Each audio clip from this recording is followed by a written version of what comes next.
వాక్య భాగము ఏమిటి అంటే వాక్యము యొక్క ప్రాముఖ్యత.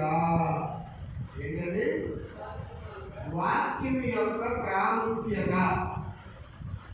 వాక్యము ఎలా ఉండాలి, ఎలా వినాలి, ఎలా నడవాలి, ఎలా వెళ్ళాలి, మందిరాన్ని ఎలా రావాలి, ఎలా మందిరంలో ఉండాలి, ఏం చేయాలి,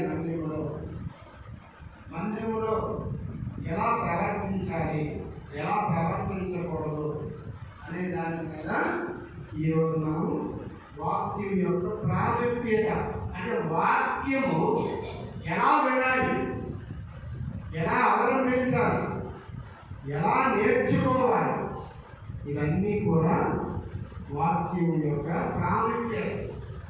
ఏంటంటే వాక్యం యొక్క ప్రాముఖ్యత. ఫస్ట్గా మనం చూసుకున్నట్లయితే వాక్యము, యెహోవా వాక్యము యథార్థమైనది. హల్లెలూయా. ఏంటంటే యెహోవా వాక్యము యథార్థమైనది. యథార్థంగా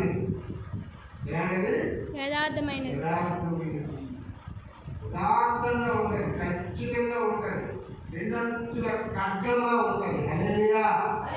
హల్లెలూయా. ఆ రెండంచుల ఖడ్గము ఎలా ఉంటుందండి? ఇప్పుడు ఒక పక్క కత్తికి జాలం, దాన్ని ఎలా కొడితే కింద ముక్కలు అయిపోతుంది. అదే రెండు పక్కలు ఉంటే హల్లెలూయా, అదే యేసయ్య. హల్లెలూయా. రెండంచుల ఖడ్గం అంటే ఇలా కొట్టినా ఉంది, ఇలా కొట్టినా ఉంది. హల్లెలూయా. నిన్ను బ్రతికించగల దేవుడు ఆయనే, నిన్ను మట్టిలో కలిపేసే దేవుడు ఆయనే. హల్లెలూయా.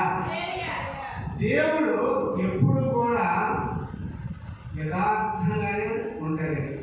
ఆయన జీవం గల దేవుడు, ఆయన నీతి గల దేవుడు, ఆయన నిజాయితీ గల దేవుడు. ఆయనకి అసాధ్యమైనది ఏదైనా ఉందా? యథార్థవంతుడు. నీ పాపం పండిపోయిందనుకో తీసుకెళ్ళిపో. నీ పుణ్యం పండిపోయినా నా బిడ్డ నరుల మధ్య ఉండడం మంచిది కాదనుకొని తీసుకెళ్ళిపో. హల్లెలూయా. హల్లెలూయా. మొన్న ఒక పాస్టర్ గారు ఢిల్లీ నుంచి వచ్చారు విశాఖపట్నం వాకింగ్ చెప్పారు. మీకు తెలిసా లేదా? వార్తల్లో చూపించారు. ఢిల్లీ నుంచి చాలా మంచి పాస్టర్ గారు, చాలా గొప్ప పాస్టర్ గారు, మంచిగా వాకింగ్ చెప్తారు, మంచిగా అవలంబిస్తారు.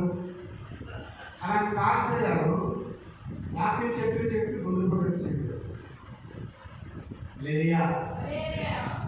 అయితే మీ దేవుడు కాపాడలేడా అంటే దేవుడు కాపాడంటే ఇష్టం. హల్లెలూయా.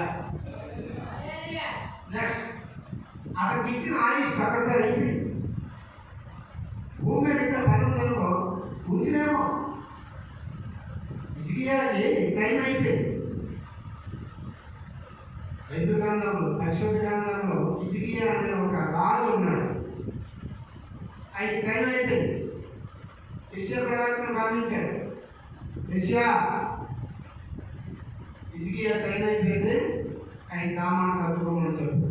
సామాన్యం జరిగిన తెరవైన మొదలు. హల్లెలూయా. మనసు, ఆత్మ, హృదయం. మనసు, ఆత్మ, హృదయం, శరీరం సర్దుకో అని దేవాది దేవుడు చెప్పగానే ఆయన టైం అయిపోయి జాగ్రత్తగా అయిపోయింది. కానీ హిజ్కియా వెంబడే వాడ తనకు తిరిగి ప్రార్థన చేశాడు. తండ్రి యేసయ్యా,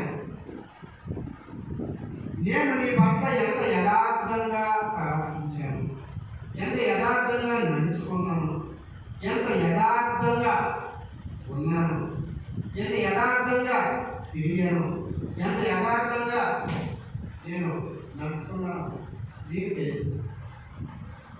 నీ చిత్తమైతే నన్ను తీసుకెళ్ళిపోండి, నీకు ఇష్టమైతే నన్ను మనసు అని ప్రార్థన చేసి ప్రార్థన చేయగానే లాస్ట్ డోర్ ఇలా దాటుతాను విషయ ప్రవర్త వెంటనే ఆకాశంలో నుంచి ఒక స్వరం వినబడి హల్లెలూయా.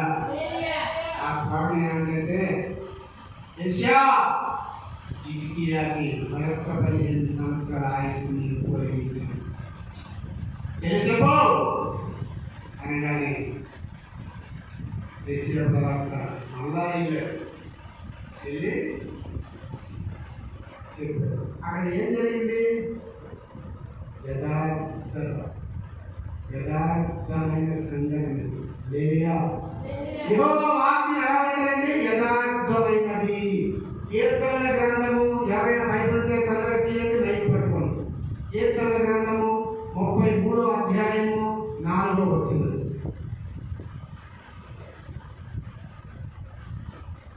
యెహోవా వాక్యము యథార్థమైనది, ఆయన చేయనదంతయు నమ్మకమైనది. ఆమేన్. హల్లెలూయా. యెహోవా వాక్యము యథార్థమైనది. అక్కడ ఏమన్నాడు హిజ్కియా?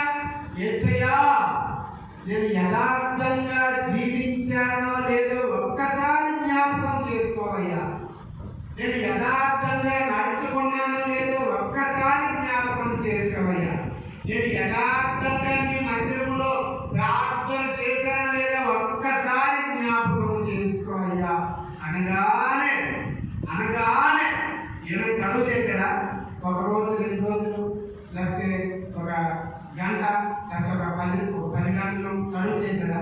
లేకపోతే ఒక నెల గడువు చేశాడా? ఒక వారం గడువు చేశాడా? వెంటనే ప్రార్థన ఆరంభించాడు. నా దేవుడు వెంటనే ప్రార్థన ఆరంభిస్తాడండి. నీకేమైనా వ్యాధి ఉందా? నీకేమైనా బాధ ఉందా? నీకేమైనా దరిద్రం ఉందా? నీకేమైనా దురాత్మ ఉందా? నీకేమైనా దుష్టశక్తి ఉందా? ప్రార్థన చేయి. యథార్థంగా ప్రార్థన చేయి. యథార్థంగా మోకాలు వేయి. యథార్థంగా ఉపవాసములు. యథార్థంగా భోజాడు. ఎలాగా? రహస్యమందున్నది తండ్రితో. యథార్థంగా నువ్వు ఎప్పుడైతే భోజాంటావో వెంటనే నా దేవుడు తన చెయ్యి భుజం మీద వేసి బిడ్డా నీ ప్రక్కనే నేను ఉన్నాను, నువ్వు భయపడద్దు